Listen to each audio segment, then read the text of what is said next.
하나님의 평화가 말씀을 듣는 우리 가운데 함께 하시기를 바랍니다. 오늘은 주현후 5번째 주일입니다. 특별히 봄의 문턱에 들어선다는 입춘이기도 합니다. 여러분들 그렇게 생각하시죠? 입춘인데 왜 이렇게 춥지? 사실 입춘은 본래 추운 때입니다. 그래서 입춘 추위는 꿔온다는 말도 있습니다. 입춘에 춥지 않으면 입춘이 아니라는 의미입니다. 앞으로도 꽃샘 추위, 잎샘 추위, 봄은 신고식을 호되게 치르면서 우리 곁에 조금씩 다가올 것입니다. 이번 주 금요일에 드디어 평창 겨울올림픽이 빵빠레를 울립니다. 제가 어려서 살던 그 고장에서 세계인이 모이는 올림픽이 열린다니 요즘 비로소 그 의미를 실감합니다. 제가 초등학교 4학년 12월 달에 그곳으로 전학을 갔는데 거기 갔더니 아이들이 비료포대에 짚을 넣어서 미끄럼을 타던 그런 동네였습니다. 또 대나무를 두 쪽으로 갈라서 스키를 타기도 했습니다. 울퉁불퉁한 논바닥에서 썰매를 지치던 아주 산골이었습니다. 그런 산골에서 세계가 주목하는 올림픽이 열린다니 참 꿈만 같습니다. 지지난주에 평창에 갔다가 손님 맞을 준비를 하는 사람들을 만났습니다. 제가 기념품도 몇 개 구해왔습니다. 외국인들에게 나누어줄 선교용 스카프인데 좀 울긋불긋 촌스럽긴 해도 하나씩 집에 걸어두고 평창올림픽이 평화올림픽으로 세계인의 기쁨의 큰 잔치가 되기를 여러분들이 소망하며 응원했으면 좋겠습니다. 이따 나가시면서 하나씩 가져가십시오. 평창에 이어서 2년 후에는 도쿄에서 여름올림픽이, 또 2년 후에는 베이징에서 겨울올림픽이 차례차례 열립니다. 이 동북아시아에서 앞으로 10년간 평화 이벤트가 지속될 것이라는 기대가 큽니다. 세상이 집중하고 이 지역의 평화와 안전을 관리할 것입니다. 말도 많고 탈도 많지만 우리 민족에게 천천히 다가오는 그야말로 봄 소식이 아닐까 저는 그렇게 기대합니다. 오늘 본문인 이사야 40장은 참 꿈같은 이야기입니다. 이사야의 예언서는 40장부터 대전환을 맞이하고 있습니다. 이전까지 이사야의 예언은 경고, 위기, 심판, 멸망이 주요 흐름이었습니다. 그런데 40장부터 새로운 메시지가 울려 퍼지는 것입니다. 빵빠레가 터지는 것 같습니다. 한 무명의 예언자가 자기 백성에게 이제 너희들의 포로 생활과 노역은 끝났다, 그렇게 알리고 있습니다. 예언의 흐름이 완전히 바뀝니다. 이러한 새로운 차원을 이끄는 예언자를 가리켜서 우리가 그물짜기에서 제2 이사야라고 부른다고 배웠습니다. 그는 주전 8세기 첫 이사야라고 하는 제1 이사야의 예언을 계승한 사람입니다. 이사야 40장부터 시작된 이 희망적인 분위기는 66장까지 계속됩니다.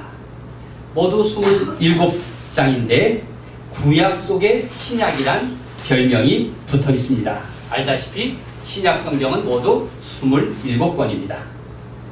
새로운 시대를 알리는 그 주역이 누구입니까?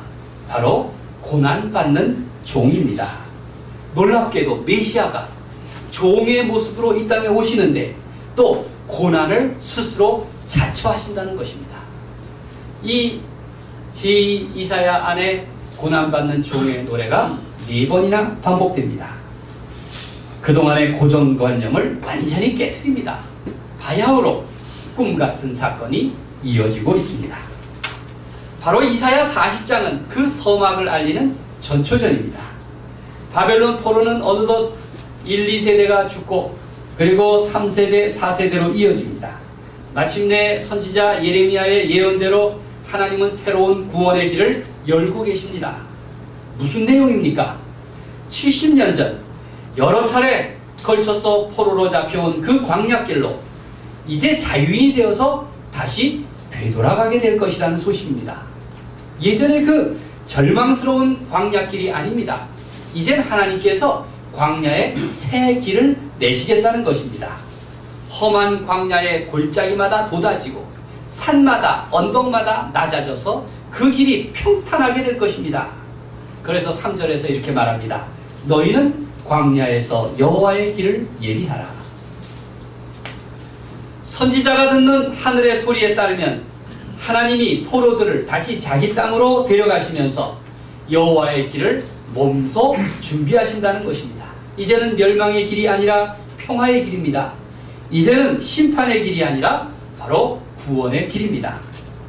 선지자의 예언을 들으면서 포로들은 놀랍니다. 그동안 절망에 빠졌던 사람들은 이렇게 묻습니다. 아니 속수무책처럼 보이던 하나님이 어찌 이 일을 행하실 수 있단 말입니까? 그동안 냉정하게 외면하시던 하나님께서 어떻게 이 일을 행하신다는 말입니까? 그들은 그렇게 묻습니다. 본문은 그런 백성의 의심과 회의 그리고 불신앙에 대한 대답을 담고 있습니다. 예언자는 이 질문에 대해서 분명히 대답합니다. 먼저 하나님이 만물과 열방의 창조주라고 하는 사실을 분명하게 알리고 있습니다. 21절을 보십시오. 너희가 알지 못하였느냐? 너희가 듣지 못하였느냐? 이렇게 반문합니다. 물론 그들의 종교적 전통으로는 다 이해할 수가 없는 일이었습니다. 그들이 살아온 방식으로는 꿈도 꾸지 못하던 일이었습니다. 그러기에 예언자는 뜻밖의 대답을 거듭하고 있는 것입니다. 너희가 외면했지만, 너희들이 모른 척했지만 사실은 이미 다 알고 있는 그런 일이라는 것입니다. 21절 말씀을 같이 읽겠습니다. 너희가 알지 못하였느냐? 시작. 너희가 알지 못하였느냐? 너희가 듣지 못하였느냐? 태초부터 너희에게 전하지 아니하였느냐? 땅의 기초가 창조될 때부터 너희가 깨닫지 못하였느냐? 이렇게 거듭거듭 묻습니다. 선지자는 의심하는 사람들에게 꼼꼼히 설명하며 불순종하는 그들에게 찬찬히 대답하고 있습니다. 그들에게 하나님의 비전을 이제라도 품도록 깨닫게 하고 또 그 소망을 간직하도록 당부하고 있는 것입니다. 이어진 22절 23절 말씀을 요약하면 이렇습니다. 사실 사람들이 하는 일이란 그 미래를 다 알 수가 없어서 메뚜기가 뛰어다니는 것과 같이 헤아리기가 어렵지 않느냐? 그들은 귀인 입내, 권력자 입내 거들먹거리지만 사실 그 말로를 본다면 다 마른 풀과 같아서 어디론가 날아가 버리고 자취도 없지 않느냐? 이렇게 묻습니다. 그러면서 그런데 그러고도 너희는 아직 하나님을 알지 못하느냐? 그러면서 하나님의 위대성을 강조하고 있습니다. 26절을 같이 읽겠습니다. 어떤 하나님입니까? 시작. 너희는 눈을 높이 들어 누가 이 모든 것을 창조하였나 보라. 주께서는 수요대로 만상을 이끌어내시고 그들의 모든 이름을 부르시나니 그의 권세가 크고 그의 능력이 강함으로 하나도 빠짐이 없느냐. 이 말씀을 풀어서 설명한다면 별들을 창조하신 하나님이 별들의 이름을 하나하나 불러서 마치 내무반에서 점호하듯 점호하시는 바로 그런 분이 하나님이시라 하는 것을 설명하고 있는 것입니다. 그러니 너희 그 좁은 시야로 하나님이 하시는 일을 판단하지 말아라. 너희들의 그 짧은 경험으로 하나님이 하시는 일을 다 안다고 말하지 말아라. 바로 선지자는 우주 만물의 창조자로서 하나님, 그리고 역사의 주인으로서 하나님에 대해서 말하고 있는 것입니다. 선지자 이사야는 이스라엘 백성에게 그들의 주님이 정확하게 어떤 분이신가 하는 것을 거듭거듭 상기시키고 있습니다. 너희가 아무리 하나님의 존재를 잊었다 하더라도, 망각했다 할지라도 하나님은 여전히 살아계신다, 하나님은 여전히 역사하신다 라는 것을 일깨우려는 것입니다. 하나님과 주님의 권능에 대한 이러한 이해는 사실 믿는 사람들에게 용기와 영감을 줍니다. 여러분, 우리가 용기를 얻고 영감을 품으려면 하나님에 대해서 제대로 알아야 합니다. 바로 이사야는 그러한 하나님과 주님의 권능에 대해서 바른 이해를 통해 사람들에게 용기를 주고 비전을 품게 하려는 것입니다. 이러한 하나님을 바르게 안다면 암흑과 절망의 순간에도 반드시 희망을 찾을 수 있기 때문에 그렇습니다. 우리 색동교회의 새 교우인 신성웅 자매 아시죠? 김학준 전사님과 결혼한 바로 그 자매입니다. 그분이 동화책 하나님 나도 꼭 될래요 라고 하는 책을 저에게 선물로 주었습니다. 교회학교 어린이들에게도 한 권씩 주었습니다. 그 책의 저자입니다. 책 제목이 재미있죠? 하나님 나도 꼭 될래요. 이 책은 세계의 위인들을 이제 소개하고 있는 동화책입니다. 맨 앞에는 마틴 루터 킹 목사가 소개되었습니다. 킹 목사는 1963년 8월에 워싱턴 링컨 기념관 앞에서 열린 인종차별 철폐 대행진에서 세상을 감동시킨 명연설을 했습니다. 그 제목이 뭐냐면 나에게는 한 꿈이 있습니다 라는 내용입니다. I have a dream. 나에게는 한 꿈이 있습니다. 그가 이 유명한 감동적인 연설에서 인용한 말씀이 바로 이사야 40장입니다. 그는 광야에 길을 내어라. 하나님이 말씀하셨다고. 이제 옛 길이 아니라 하나님이 새 길을 내시겠다고 말씀하셨다고. 그는 그렇게 강조하면서 이렇게 말합니다. 바로 이러한 믿음이 있다면 우리는 절망이라는 산을 깎고 희망이라는 돌을 만들어낼 수 있습니다. 그는 그렇게 외쳤습니다. 이러한 믿음이 있다면, 하나님이 약속하신 데에 대한 이러한 믿음만 있다면 우리는 이 시끄러운 불협화음을 형제애라는 아름다운 교향곡으로 바꾸어낼 수 있습니다. 그렇게 그는 연설했습니다. 마틴 루터 킹의 꿈이 무엇입니까? 그는 모든 사람이 하나님의 영광을 보는 꿈을 꾸었습니다. 하나님의 정의가 온 땅에 실현되는 꿈을 꾸었습니다. 거친 장소들이 평평하게 되고 모든 사람들이 함께 그것을 보게 되는 하나님의 역사가 이루어지는 그 꿈을 꾸었습니다. 흑인과 백인이 형제의 식탁에 함께 앉아있는 꿈, 압제와 불의가 자유와 정의로 변화되는 그런 꿈을 꾸었습니다. 그는 나는 한 꿈을 꿉니다. 그렇게 외쳤던 것입니다. 그렇습니다. 선지자 이사야의 예언은 한낱 성경 안에 갇혀있는 수천 년 전의 문자가 아니었습니다. 마틴 루터 킹 목사는 이사야의 예언을 통해서 바로 현실이 되는 꿈을 그가 외쳤던 것입니다. 당장 불가능해 보이는 것 같지만, 그러나 그 꿈을 꿀 수 있는 까닭은 그가 창조주 하나님을 믿었고, 그리고 그 하나님은 공평하시고 공의로우신 하나님임을 그가 믿었기 때문인 것입니다. 이러한 믿음은 비록 인간이 불의와 차별을 당할 때에도 진실과 진리가 승리할 것이라는 확신을 그에게 주었고 믿는 우리에게 주는 것입니다. 여러분, 이러한 이사야의 예언은 참으로 시사적이고 또 현실적입니다. 그러기에 성경은 그때그때 절박한 문제를 마주할 때마다 우리를 향해서 신실하게 참여하도록 그렇게 촉구하고 있습니다. 해결책을 찾을 때 성경 안에서 지혜를 구하도록 그렇게 요구하고 있습니다.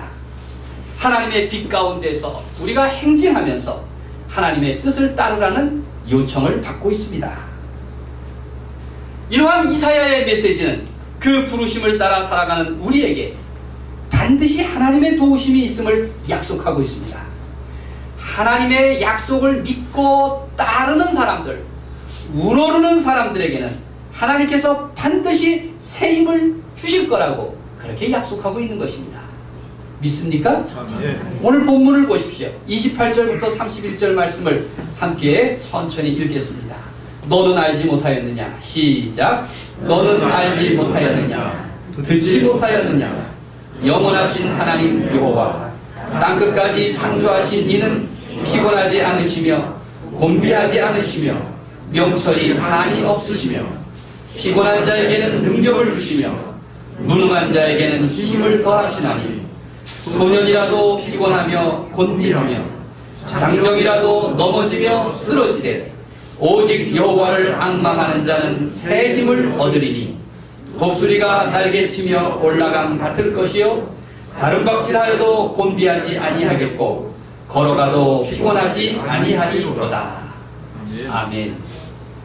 오직 여호와를 앙망하는 자는, 참 낯선 표현이죠. 앙망하다라는 것이 무슨 뜻일까요? 사전을 찾아보면 우러를 앙자 바랄 망자입니다. 풀었으면 믿고 따르다, 우러러 바라보다 라는 뜻입니다. 사전의 용례를 보면 지도 편달을 앙망하다 라는 말도 있습니다. 그러니까 오직 여호와를 앙망하는 자는 이라는 뜻은 오직 하나님을 우러러 바라는 사람은, 오직 하나님을 믿고 따르는 사람은 새 힘을 얻을 것이다. 마치 독수리가 날개치듯 하늘로 솟구쳐 오를 것이다. 그렇게 약속하고 있습니다. 이따가 부를 찬송가에는 앙망하다 대신 앙모하다 라고 표현하고 있는데, 우러러 바라다, 몹시 그리워하다 라는 의미입니다. 하나님을 앙망하는 그 힘이 바로 마틴 루터 킹 목사와 그와 함께하던 흑인들로 하여금 비폭력적인 방법으로 인종차별을 합법화한 법령들과 맞서게 했습니다. 흑인에 대한 편견과 차별, 부당한 폭력과 맞서게 했습니다. 차별의 폐지와 평등권 법안을 끈질기게 요구하게 했던 것입니다. 이 모든 투쟁에서 하나님은 연약하고 힘없는 그들에게 권능과 힘을 주셨습니다. 오직 여호와를 앙망하는 자는 새 힘을 얻으리니. 다시 한번 읽겠습니다. 시작. 오직 여호와를 앙망하는 자는 새 힘을 얻으리니 독수리가 날개치며 올라간 같이 같을 것이요 다른 박질하여도 곤비하지 아니하겠고 걸어가도 피곤하지 아니하리로다. 아멘. 오늘도 마찬가지입니다. 하나님은 진실을 찾고 정의를 구하는 사람들에게 새 힘을 선물로 주십니다. 요즘 성차별, 성추행에 대한 한 여검사의 때늦은 고발을 보면서 비로소 여성들이 자기 자신의 자존에 대해서 발언하기 시작했구나 하는 생각이 들었습니다. 그동안 얼마나 수치스러운 일이 아무렇지도 않게 자행되었습니까? 얼마나 그것이 당연한 일인 것처럼 그렇게 우스개처럼 여겼습니까? 우리가 진실을 앙망한다면 새로운 역사를 열기 위해서 반드시 헌신할 수 있어야 합니다. 하나님께서는 우리가 약해지거나 지칠 때마다 두려워하지 말고 하나님을 앙망하도록 말씀하고 있습니다. 반드시 독수리가 날개치며 올라감같이 새 힘을 얻을 것이라고 약속하고 있는 것입니다. 선지자 이사야는 진지하게 권고하고 있습니다. 하나님은 이 세상에 존재하는 모든 것과 모든 사람을 지으신 분이니 이를 받아들이라는 것입니다. 우리의 믿음과 태도와 행동은 바로 이러한 고백에 기초합니다.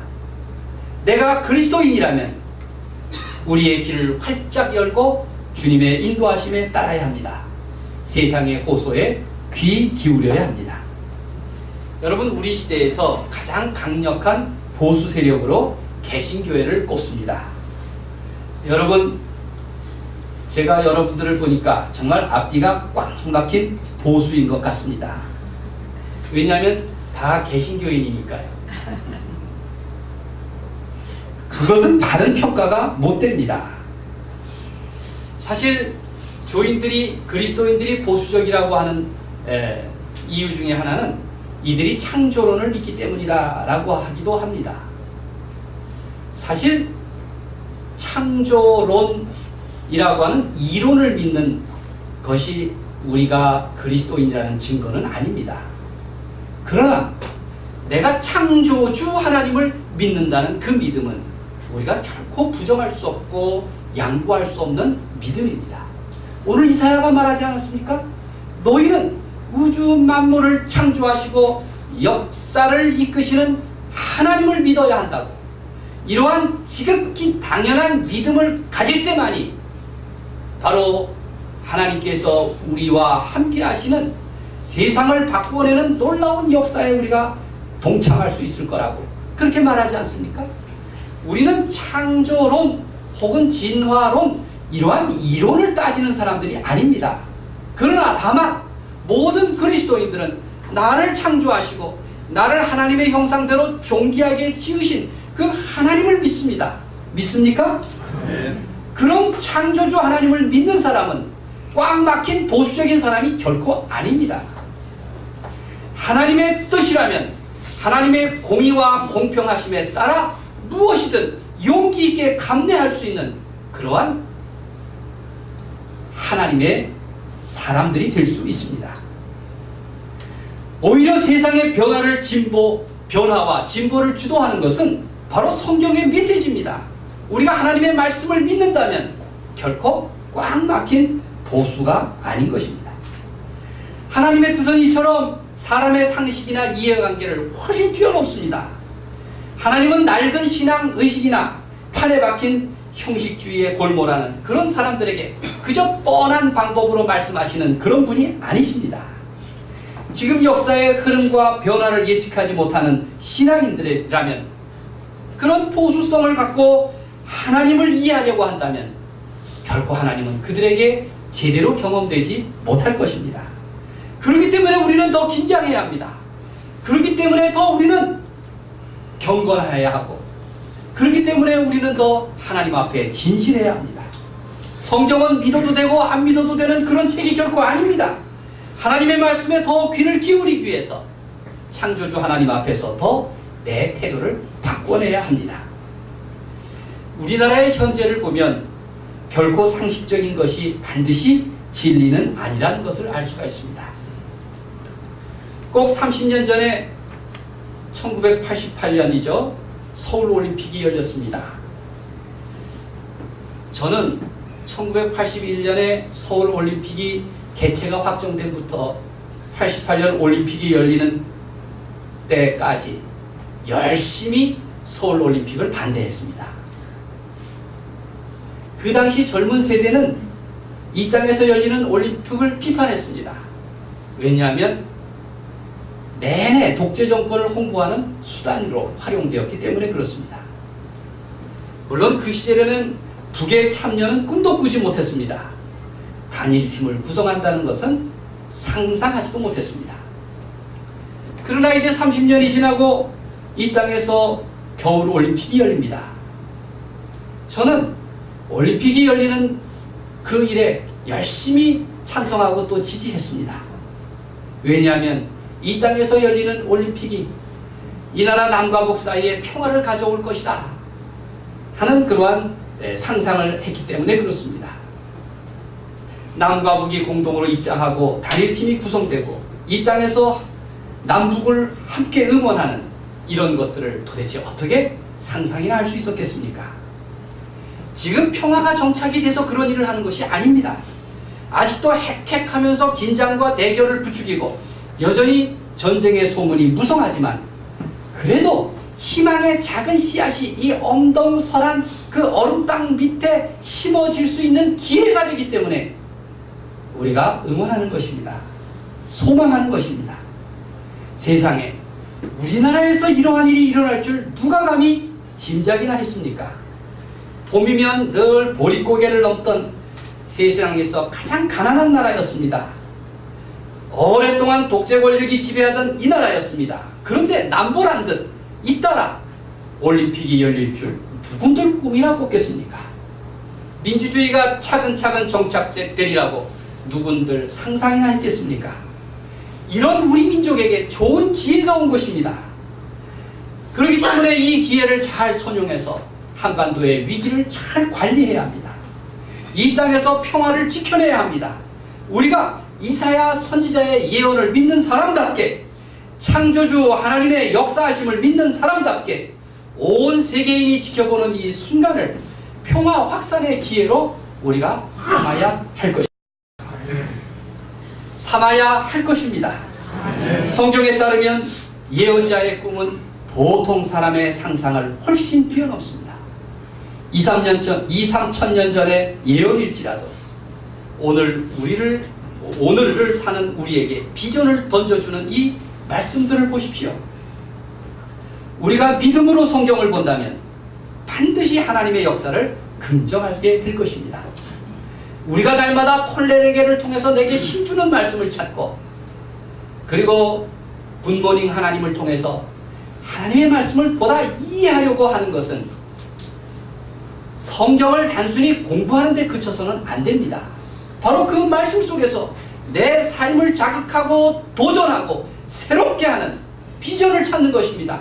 꿈을 꾸는 것입니다. 나를 통해서 역사하시는 하나님께서 주시는 놀라운 상상력을 품으려고 하는 것입니다. 그러므로 우리는 여전히 앙망해야 합니다.